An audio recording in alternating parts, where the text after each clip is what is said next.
কোনদিন মন্দিরে গিয়ে বলেছি দয়াময় আমাকে যা দেওয়ার দিলে, আমাকে তো এত সুখী করলে, আমি তো এত ভালো আছি, তুমি ভালো আছো?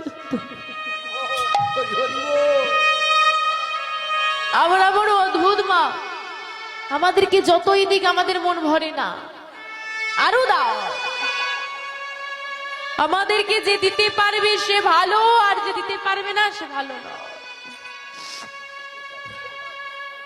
যতদিন পিতা মাতা আমাকে অর্থ দিতে পারবে, বাবা কাজ করতে পারবে, মা বাড়ির কাজ করতে পারবে, মা ভালো। যেদিন মায়ের বয়স হয়ে গেল, বাবা বৃদ্ধ হয়ে গেল, কাজ করতে পারে না, একবার ছেলে এসে জিজ্ঞেস করে না মা কেমন আছো, বাবা কেমন?